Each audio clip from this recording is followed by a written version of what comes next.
throw the ratio out of the window. I I can see that. So now we've got Peach versus Pokemon Trainer. That's Verd. Oh, it's Verd. Oh shit. SDB and TR's very own. Man coming from all angles. So if I don't know who like you said, you played Pokemon Trainer. I was gonna say because he played Trainer in PM, right? That's why. He played Ivysaur in PM. Ivysaur, yeah. He loves playing Ivysaur. He plays all three. Okay. But I feel like he does centralize it more about. Does he centralize to Ivy? Okay. Yeah, centralizes to Ivysaur. Yeah. I think from playing against him, I think he feels that Squirtle is his weakest Pokemon out of the three. That is very horrible to have because I think Squirtle was I think Squirtle was like far out. I think it's Squirtle and Friends the character. Personally. Yeah, I think Squirtle and Friends. I love that. I think Squirtle is so mad oppressive. Like they're small, they have combos that put you to 60. Well, like every character does, but like Squirtle especially has like F tilt stuff, and I think they're just scary. Like you know. And then we got Flood as well. Yeah, and then we got Daisy, and we all know what Daisy's capable of. Oh yeah, I have. Some people will know I have very strong opinions on Peach. I personally think she's the best character in the game. Little bit busted. I think she's literally unfair. But Corky's a really nice Peach as well. We've played a bit. He's shown me some stuff that he can do. I think he's quite aggressive, and that can work for Peach. So you know, so he's very buttons heavy. Yeah, from what I played with, he's very technical, very buttons heavy, buttons heavy Peach and Daisy player. How that's going to work out against a Ivysaur, especially because like Ivysaur's game plan revolves around throwing out these Razor Leaves and coming in behind it for the follow-ups. This may or may not work out in his favor, but we'll see. He may adapt that as time goes on. Yeah. Do you see? I don't know if you noticed, but you see actually Verd is actually only doing short hop Razor Leaf instead of on the ground. So from what I've been told, that short hop Razor Leaf can actually confirm into up air or into up B. I think I'm not too sure, but I've like seen it before. I think that's why he's not doing grounded Razor Leaf before. I think as well is it covers the jump as well. Yeah. Because on the ground you've got. If he throws it on the ground, it's quite close to the ground. Whereas when he throws it in the air, it goes quite straight. Yeah. And that covers a lot of the jump distance as well. So it just gives it more likely to hit. Ooh, those turnips. But in a sticky situation, and again. Yeah, that's that. Yeah, that's out. That's a problem with recovery such as Pokemon trainers. Like you've got all those. Here we go. Never mind. And he's escaped. The thing with Pokemon trainer is that you've got all these recoveries in that, but like the recovery is still reliant on those jumps and that distance. All that'll be is going to snatch Daisy out of the sky. Yeah, that's going to be stock one gone.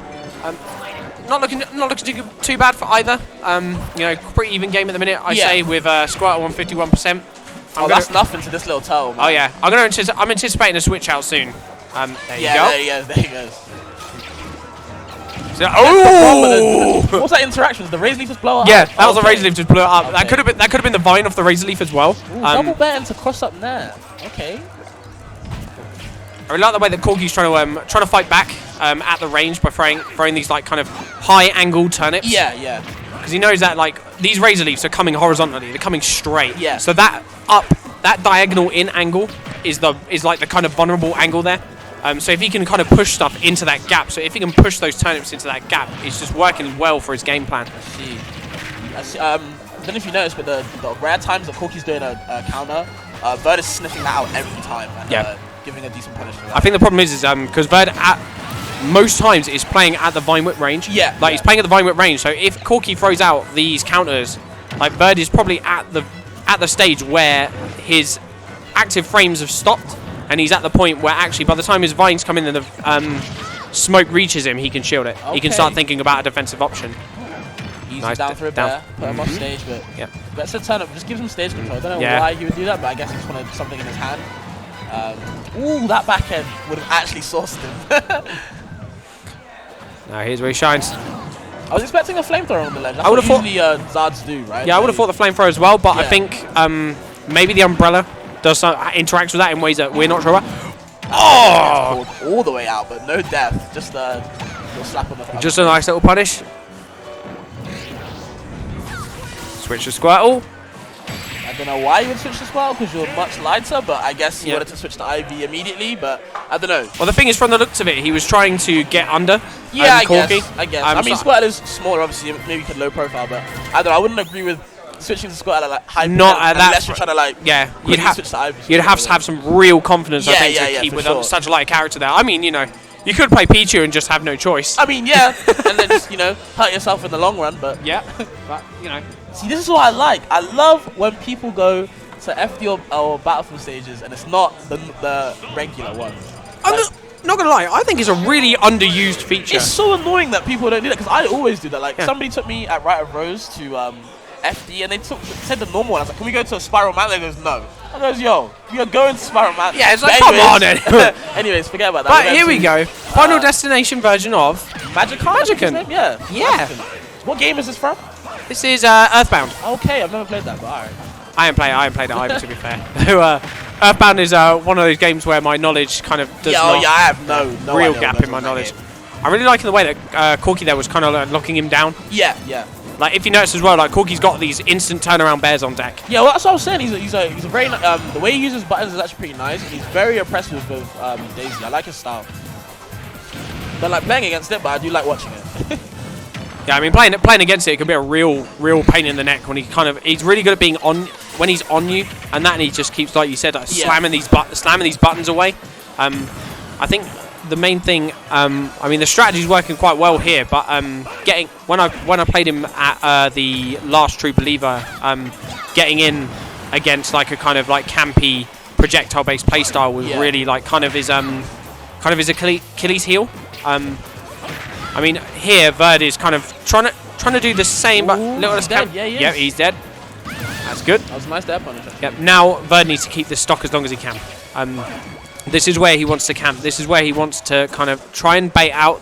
He needs to bait out these turnips and make sure that Corky doesn't keep throwing them into his space. Yeah, I really feel like these Razor Leafs are getting punished by the turnips. He's taking a lot of damage that he doesn't actually need to take. I really enjoyed the ledge stall there. There you go, throwing out another Razor Leaf. I think this is also where Corky kind of struggles, because if he doesn't get a kill first, I feel like he does tend to fish, and he is... Ooh, that dino was pushing him into the blast. The thing is as well, he's becoming... If you notice, he's becoming less smart about the neutral. It's like there, he's just pushing, dash attack, dash attack, dash attack. Whereas before, like, he was pulling back, he was throwing the turnips out to try and get in the space. I swear, like, this is the importance of, like, sticking to your... Like, you have to stick to these game plans. Yeah. Nice snare. Doesn't get a follow-up, though. And there's the up air. Very nice. Closes it out. Up air is strong. Very, very strong. And hitbox size, even when nerfed, still huge. Yeah, it's definitely bigger than my future. It's huge. It's probably about as big as my forehead, to be honest. Nice short hop Razor Leaf, to be fair. And that's what I was saying earlier. Like, short hop Razor Leaf confirms into aerials, I'm pretty sure. Yeah. So I feel that's why he's also doing it. But nice counter to punish that Razor Leaf. Yeah. I think here Verd really has an opportunity to slow down the game, because he's 2 stocks up. Well, he's got 2 stock to 1 deficit. Yeah. He's on 90%, so, you know, all he has to do is avoid taking a couple of these fares. He seems to be jumping into the fair a lot. I think he's trying to meet Corky in the air-to-air, but the problem is Corky's already started throwing the button before Verd gets into the air. So there's so many frames that Verd is losing out on. I think if he stays Charizard right now, I feel like he'll just get oppressed. Like, I think Ivysaur is working really well in this matchup, like that, just right there. Definitely. First he's gonna get him out of the sky. I think if he can stay Ivysaur, you know, suck the game out, just dry it all out. There's the up B. Never mind. Takes Yep. Down to that B, yeah. As that's going to be game 2. So now we're looking at 1-1 between the two. That was a great use of the game plan there. Oh yeah, for sure. That, like, Verd knew what he was doing coming into that game, so he was stalling out with these Razor Leafs and not giving Corky a chance. Do you think that's why he went to FD, to limit platforms, to make sure that they're only on the same level? Yeah. You can, you know, do all those short hop Razor Leaf every damn day. Nothing you can do about it except really limits the approach. Yeah. Definitely feel like Corky. he's limiting him. As he's not going hero. I was about to say he's not going Palu. He's not going Palu. He's going Daisy. Good. Okay. I feel like for this, what Corky needs to do is perhaps be a bit more scrappy. Yeah. He needs to lock him down. Yeah. Because at the minute, if he's playing at that Razor Leaf range, like, he's toast. The game he won, he was actually a bit more aggressive than in the second game. I feel like that's where he was winning, because he's staying in Ivysaur's face. He's not letting him spam Razor Leaf. You know, here we go. Like, you know, get the combos down. There you go. Oppress him. You know, keep Ivysaur in your face, and you know, keep him locked down. So you see there, like, already we're on 99%. That's what I'm saying. Off of a combo and a reset. Yeah, like. But this is where he starts to struggle. He wants to stay a little bit more than mid range, just that close a bit. You know, get in his face, stay there. Throw the turnips up, You know, ledge trap him.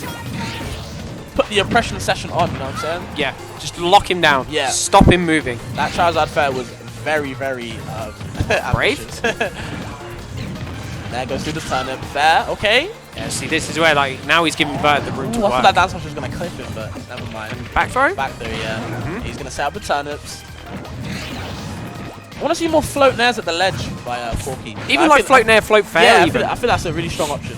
Because like one thing that he could be doing is throwing these turnips up. Yeah. And then just like full hop fairing. So it just gives him like a change in trajectory. There's the nair. Threw one turnip towards him, so really made him panic, and then just padded to the easy. Well, that's what he's doing. Like the turnips aren't the end point. Yeah. It's the nair. It's the fair. But it's the down throw up B. Up straight away with that, you know, down throw up B, the classic. There's the up air. I don't know if Corky's DIing that right though. They're supposed to DI it in, right? I believe so. And I don't think Corky's DIing that in, but I don't know. You know, I don't even pay attention to which way I DI it myself, but just, like, just I'm from just what get I out was of seeing, it. and I remember like playing the matchup, and I've been screamed at to DI in at high percent and not die. So, well, not die, but like save yourself a little bit extra percent. Oh, like that. Catch turnip. See, that's float right there. He could have continued it at the ledge and just, you know, put it there then, see what would have happened. Let's see what he's doing a lot of is he's giving up that stage. He's giving up that stage as soon as he's got it. I think he's been listening to us. There's the back air. I wonder why Vert stayed on Charizard so long as it took. Oh, that's Stitch. Yeah, this is gonna hurt. He needs to get that Stitch gone, or take control of it. If he can take control of that Stitch, there we go. Oh, he's recaught it! Oh my goodness. That could have been a problem. And a back air. Okay. You know, I appreciate what he's doing. He's trying to squeeze out another back air. All right, here comes the actual game plan. Goes straight to Ivysaur. Thing is now though, Corky's got the lead. Yeah. That he wants. So Corky's got that kind of can afford to be a little bit crazier. Which I think we're gonna find. Especially though this is Corky. I thought he was gonna go for a grab. But he instead goes for another fair. See, down throw up B will close this out if he can get it. Yeah, if he can put Corky in there and get him with like a up air or up B, you know, he could really do some damage, and he could definitely bring a stop back. But that, I thought that turn was gonna clip him, but oh no, is that it? That's it. Tragic. That is tragic. Yeah. Okay. That was a pretty nice set. I think game 1 and 2 were really like back and forth. I think game 3, I feel like just Corky just ran him over. I feel like the aggression was like a bit too much for Vert to handle, and I feel like he panicked in some situations, which led him to get like exposed quite a bit. But well done on Corky's part. Yeah, definitely. I think well done.